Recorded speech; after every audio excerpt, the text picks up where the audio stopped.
Welcome to the Transformation Church podcast, where we're leading people into a transforming relationship with Jesus. We hope this message inspires you, builds your faith, and gives you a fresh perspective on God and His Word so you can see transformation in your own life. Enjoy the message. If you haven't had a chance to meet yet, my name's Ryan. I have the honor of serving here as lead pastor, and just want to welcome you today. I want to welcome those that might be checking us out online, and welcome our Liberty Correctional Campus. Can we give it up for them today as they're worshiping along with us? You know, businesses, I don't know if you realize this, but businesses realize the hard way that it's not an effective strategy to just ask customers what they want. They decided, kind of began to identify that that people may say that they want something, but what they actually choose or purchase is something completely different. And this is going to age me a little bit, but McDonald's found this out the hard way. McDonald's was doing a bunch of surveys, getting customer feedback, and all their customers were saying, hey, we want something that's healthier than the cheeseburger, something that's going to be, just less fat and all that kind of stuff. And so in 1991, McDonald's changed their menu. They added a healthy burger to their menu. Does anybody remember what it was called? The McLean.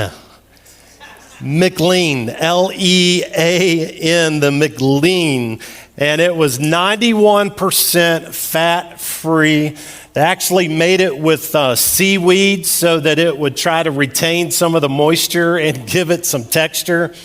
Like some people said that it tasted like shredded up newspaper is what it tasted like. And later, eventually, it became known as the McFlopper because it didn't work out too well for McDonald's. What they found out is they had all these customers that, said they wanted something healthy, but when it came time to ordering, they just kept going back to the Big Mac or the double cheeseburger. And, with the customers, they weren't lying, they weren't misleading everybody. There was this gap between their intentions and their actions. And I don't know if you know this, but psychologists actually have a phrase for that. It's called the intention-action gap. And it's this gap between what we want to do and what we actually do. And psychologists say that we end up spending the majority of our life in that gap. In that gap of having all of these intentions, but we never really act on the intentions. We intend to eat better, but we don't. We intend to save more money, but we don't. We intend to slow down the pace of our life, but we don't.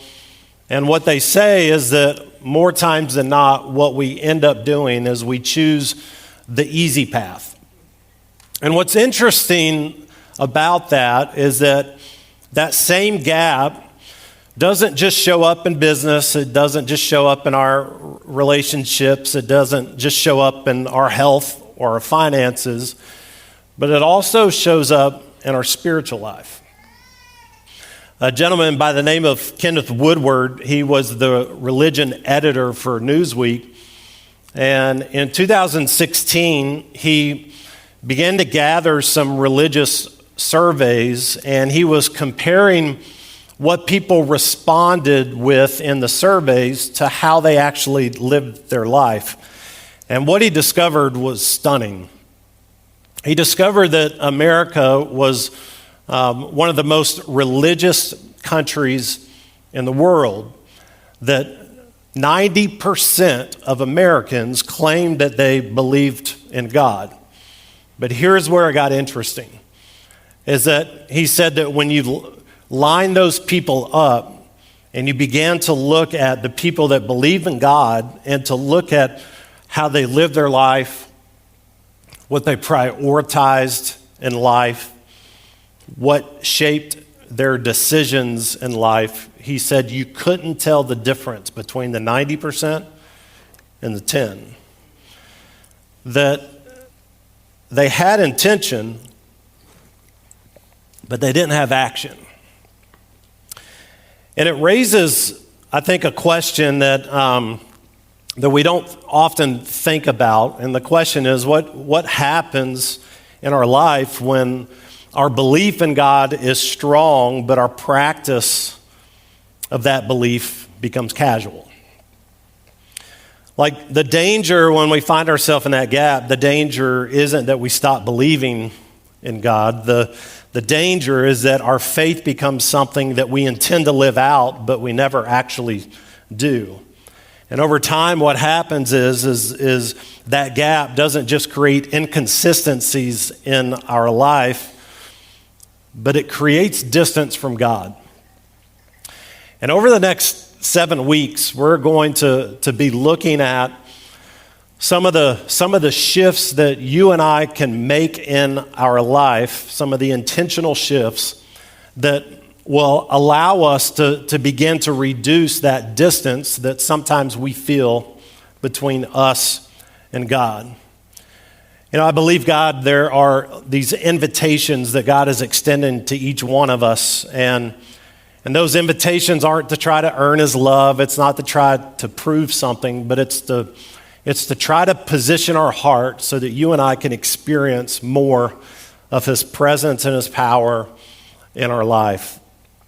And so today what I want to do is I want to lean into this first shift that we can not just have an intention to do in our life, but actually live it out, to act it out in our life. And it's this shift from casual to intentional, from a casual faith to an intentional faith. And we're going to be looking at James chapter 4 today. I've given today this title, Where Are You Standing? Where are you standing? James chapter 4 was written by James. He's the half-brother of Jesus. Effectively, he's the pastor of the Jerusalem church. And he's writing this letter to the believers there. And it's a letter that's not really being addressed to skeptics. It's not being addressed to atheists. It's not even a letter that's being written to new believers. James is writing this letter to people who have developed a casual faith in God. And the importance of the distinction in that is that James isn't trying to convince them to believe. What he's trying to help them understand is why their faith in God seems so powerless in their life. And so in James chapter 4, verse 1, notice what he says here. He says, "What's causing the quarrels and the fights among you?" I think this is interesting right off the bat. I mean, we're seeing right now church drama like it's been going on for way longer than lately, right? Like it's been going on. It's nothing new. He's like, what's causing the quarrels and the fights among you? Don't they come from the evil desires that are at war within you? He says you want what you don't have, and so you scheme and kill to get it. You're jealous of what others have, but you can't get it, so you fight and you wage war to take it away from them. Yet you don't have what you want because you don't ask God for it. I want to stop right here and just point out something that the language that James is using here is intended to have some shock value to it. He's not literally saying that Christians are going around killing each other because they're not getting what they want. He's trying to help them to understand that when we have these unchecked desires in our life, that they ultimately destroy the relationships in our life. That we may not be killing one another, but we're certainly killing our trust in people. We're killing people's reputation. We may be killing our marriage or unity within our family or within the church. And so he says here in verse 3, he says, and even when you do ask, he's like, you don't get it because your motives are all wrong. You want only what will give you pleasure. See, according to James here, the real issue isn't what is out there happening around them, it's what's happening on the inside. But he's trying to help them see that there is this competition between two different desires that are pulling them in different directions. And what's interesting about what we just read is that he's not looking at the things that they're doing and treating the conflict and the fighting and the frustration and the selfishness. He's not treating those as a problem. He's treating them as a symptom of something that's much bigger, that carries greater consequence in our life. He says this in verse 4. He's like, you adulterers. He's coming right out at him. You adulterers. And this is interesting to me because he's speaking to the believers in the church, right, that have grown casual in their faith, but he's using covenant language. He's using this language that, this is the best way for me to explain it, is that when we come to a saving knowledge of Jesus Christ into our heart, that there is this union that happens between us and the Father, that it's like a marriage relationship. And what James is trying to help them understand is when that happened, when you accepted Jesus Christ into your heart, it's not like you're just kind of shacking up with Jesus whenever you want to. Like it's a covenant. It's a marriage relationship. And that's why he's using this word adulterer. It's not that they're rejecting God outright. It's all about them trying to hold on to God and something else at the same time. And he says, listen, don't you realize that friendship with the world, that it makes you an enemy of God? I say it again, if you want to be a friend of the world, you make yourself an enemy of God. I think when he says that, when he's speaking of friendship with the world, he's not telling us that we can't enjoy the things of the world. What he's saying is, don't allow those things to become first place in your life. And he says in verse 5, he says, do you think the scriptures have no meaning? They say that God is passionate. He's passionate that the Spirit that he has placed within us, that it should be faithful to him. And I think of like, if you're married in the room, you probably understand the feeling of you're married to your spouse, and if there was ever a time, and I'm not even talking about unfaithfulness, I'm talking about like other things poked up into their life to where you were getting the kind of the breadcrumbs of time, the breadcrumbs of attention, and as whatever that was, whether it was work, whether it was recreation, hobbies, kids, like whatever it is that just started dominating their attention, there develops this kind of jealousy on the inside because now you're having to compete with something that you shouldn't have to be competing with. And James is helping us see that is the jealousy that God feels towards us isn't an unhealthy jealousy. It's a jealousy of like, he wants that connection. He desires that connection with you and me. And when we allow other things to dominate our attention in our life, it kind of hurts his heart because there is that connection that he so deeply craves. Which then in verse 6, he says, he shifts and he says, and he gives grace generously, which I think is amazing, because what do we do when we feel jealous like that?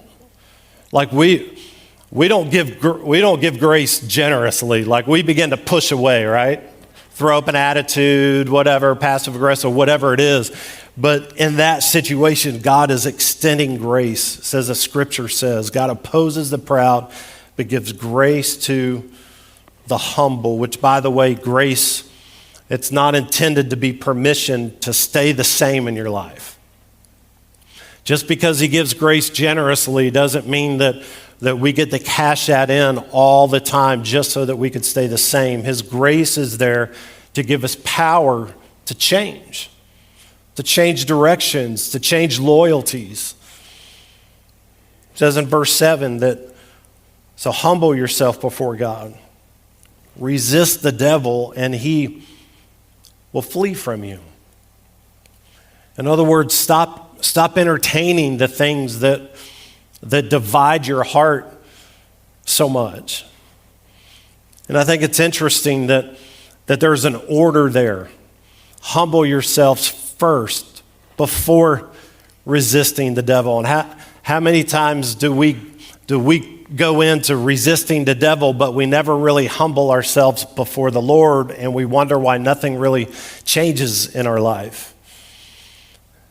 That there is this humility, this posture, and the reason why is because humility is a catalyst to change in our life. He says in verse 8, and this is kind of the theme verse for the series, he says, come close to God, and God will come close to you. Wash your hands, you sinners, purify your hearts, for your loyalty is divided between God and the world. And then James, in the last couple of verses, he calls for repentance of that casual faith. He says, let the tears for what you have done, let there be sorrow and deep grief. Let there be sadness instead of laughter and gloom instead of joy. Humble yourselves before the Lord, and he will lift you up in honor. So there's some pretty pointed words that James pens here, but the reason why James is being so straightforward is because he's trying to wake them up to the reality that casual faith doesn't remain casual. It always drifts to something worse.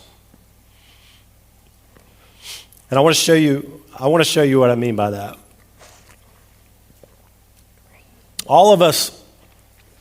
Most of us enjoy fires. We like it when it's cold outside to light a fire, and what do? We come closer to the fire, and as we get closer, the fire warms us up. There's something about being around a fire, right, that you just kind of warm the hands, and it just slows you down a little bit, relaxes you. You know, you start to think about some things that maybe you wouldn't really slow down long enough to consider and to think about. And us being close to the fire doesn't really impact the fire, doesn't make it bigger or smaller. The fire stays the same. What's interesting is that when you think about that, as we're close to the fire, we're warm. But what happens when we begin to take a step away from the fire? That nothing changes in the fire itself, but the warmth that we experience begins to decline. And the further that we get away from the fire, the colder that we end up getting. And I think when James is speaking about in verse 8 to come near to God and God will come near to us, that it's not transactional language. And oftentimes we could read that and look at it as transactional, meaning, okay, I'm going to take a step towards God, God's going to take a step towards me. Oops, I take a step away, God steps away.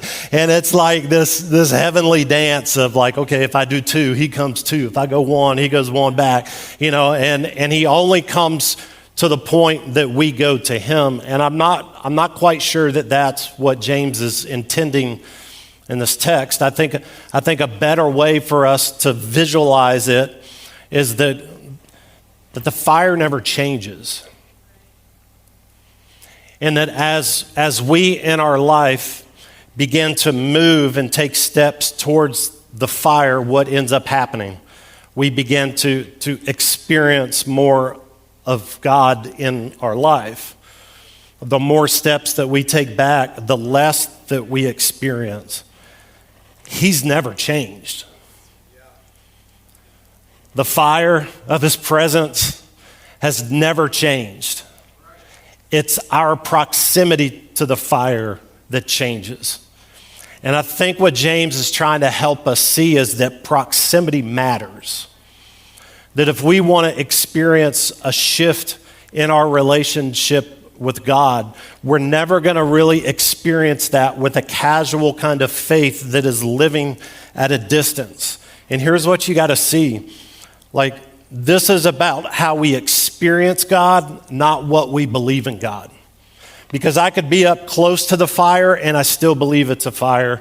I could be a long ways away and still believe it's a fire. I think that's what Woodward was getting at in his article. That 90% of America believes that's a fire, right? But 90% of America doesn't live their life next to the fire. And that is that intention, action gap. The intention in our hearts so oftentimes that we want to experience all that God has to offer, but there's a gap between us actually living that out in our life. And so if that's the case, then I think there's a question that all of us have to wrestle with, and it's a question we have to wrestle with often in our life, and that is, how close are we standing to the fire?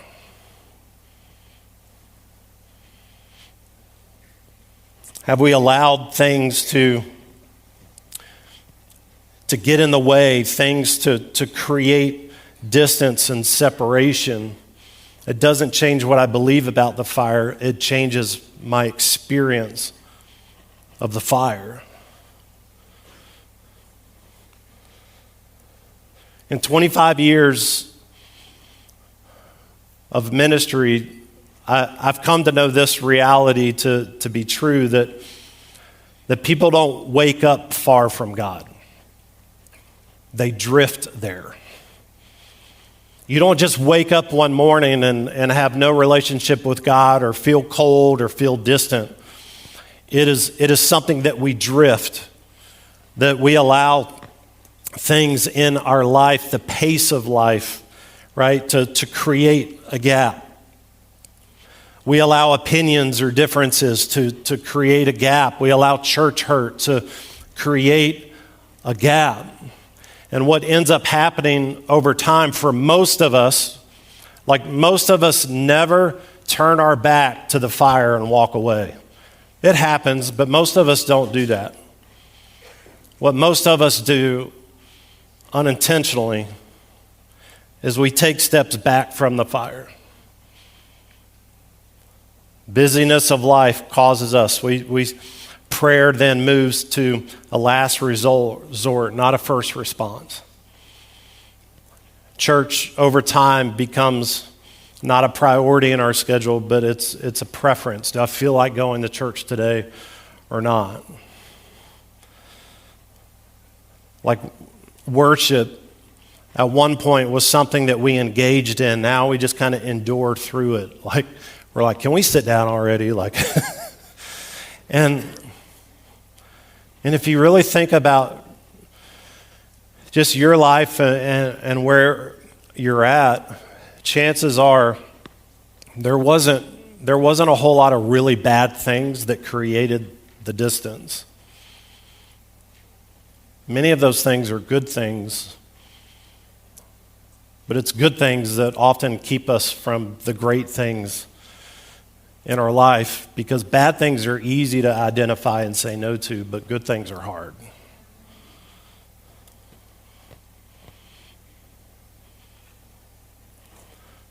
See, the challenge is none of those things in our life get us to a place where we stop believing in God, we stop believing in the fire. We just take these little steps back over time. until one day we realize, I'm cold. I don't feel the warmth of the fire like I used to feel. A lot of times it's hard for us to identify what that is, and my hope this morning is this helps visualize that. It's not because you did something crazy wrong and egregious. It could just be that you've allowed over time some things to create a separation, and now you're not standing close to the fire anymore. You know, the danger of that distance is this. I don't know if you've ever heard of the phenomenon called the paradoxical heat sensation. I actually had to read it because it's so complicated I can't remember it. But it's a condition where prolonged exposure to cold, it ends up dulling our ability to feel it until we go numb. And I wonder if spiritually there's some similarities. That the longer we go away from the fire and the more distance that's there, the less we end up realizing how cold we really are. We start to grow numb. We start to grow numb to the presence of God. We start to grow numb to His Word convicting us in our life. We start to grow numb spiritually in so many areas of our life, and we don't even realize it. And I wondered today, I wonder how many might be further away from that fire than we realize. I wonder how many might say if there was a survey that went out and we were like, rate your spirituality, right? Between 1 and 10, rate where you are in your relationship with God. If in that survey you would give yourself, 6, 7, 8, 9, but in reality, when you really think about it, you're standing quite a ways away from the fire. You've just adapted to the cold. See, what makes that kind of drift so dangerous in our life is drift doesn't just create distance between us and God, but it starts to numb us of the distance. And friend, if you find yourself in that kind of place, if you'd be like Ryan, it's been a while since I felt the heat of God's presence in my life, then the good news that I have for you today is that intentional steps, they reverse unintentional drift. That over time, the things that we've allowed to separate us and create distance, that the way for us to begin to get back to where God desires us to be and where our heart desires is not massive steps back, but it's one intentional step. I love that about God because when He invites us back into that kind of relationship, He's not asking us to change everything. He's just inviting us to change something.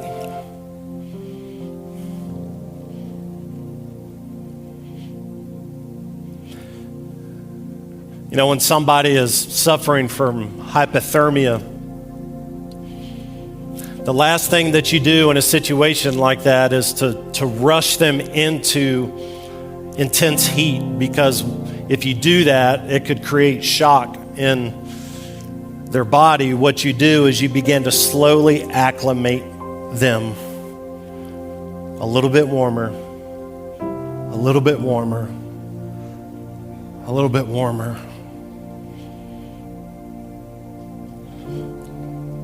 Some of you here today, you've felt this gap, you've felt this distance.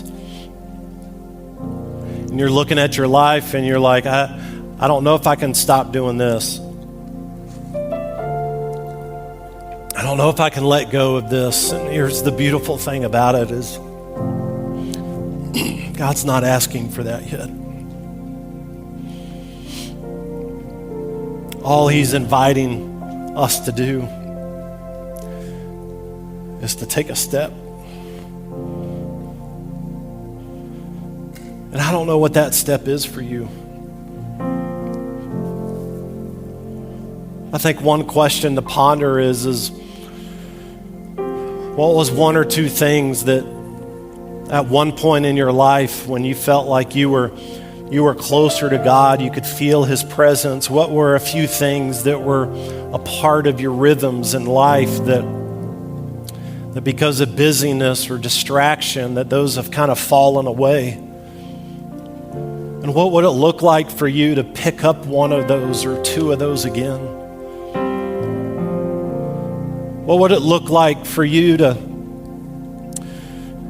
create a fixed daily moment where God gets your first focus? Like, what would it look like for you to take 30 days and instead of grabbing your phone as soon as you get out of bed and jumping on social media, that you grabbed your Bible? You gave God 5 minutes with no agenda, not a list of stuff that you need God to do in your life.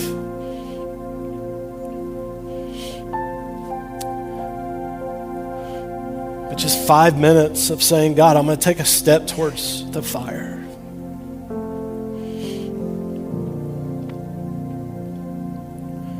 Friend, what if the distance that you feel, what if the coldness that you feel today,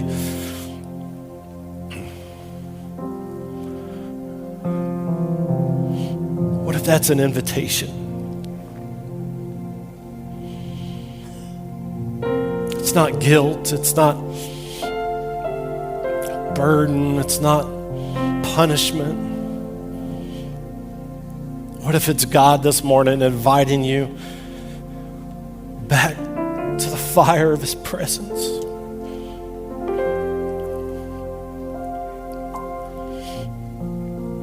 Back to a place where it's no longer about going through the motions, it's no longer just head knowledge, but you start to feel it again.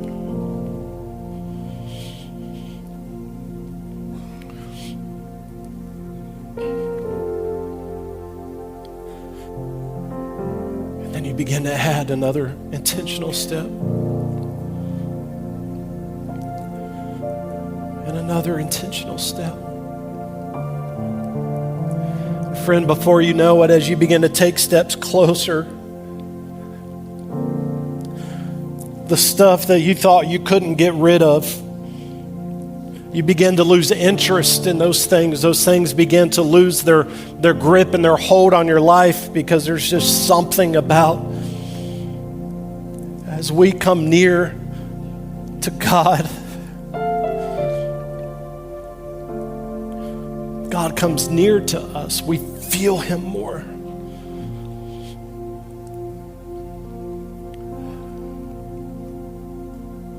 I don't know about you,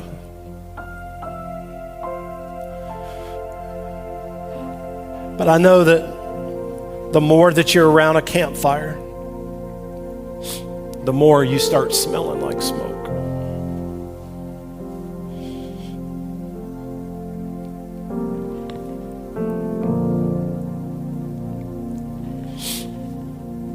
I want my life to smell like smoke.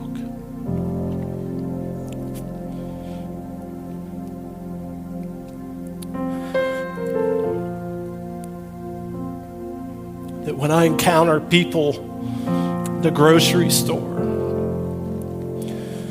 wherever I go, that they can smell the smoke of his presence all my life, because I have intentionally put myself around his presence.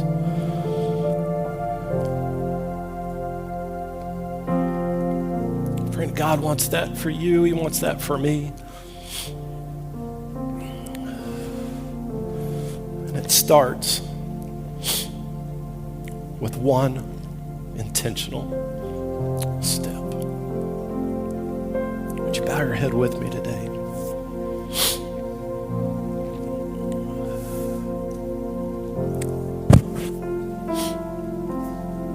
I want you to ask the Holy Spirit this morning, Holy Spirit, where am I standing?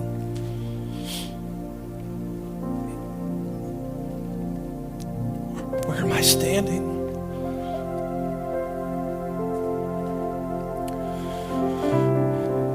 And if you sense that there's a gap, if you sense, like Ryan, it's been a long time since I've felt the heat of God's presence in my life, then I think the next question that you wrestle with is,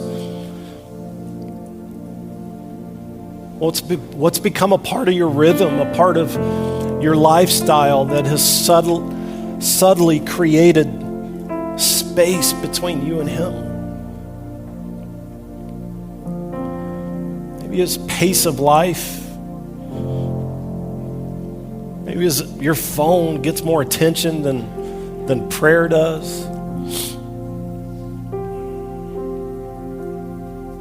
Listen, whatever it is, those things never put the fire of God out.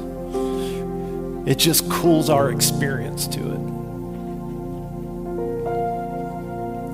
So God is inviting you today. He's inviting me today to take a step back towards the fire of His presence in our life. Not 5, not 10, not 20, 1. What is one step? What is one intentional rhythm that you can change? What's one reclaimed moment of your day? What's one priority that you can change in order to get you moving back towards the fire again?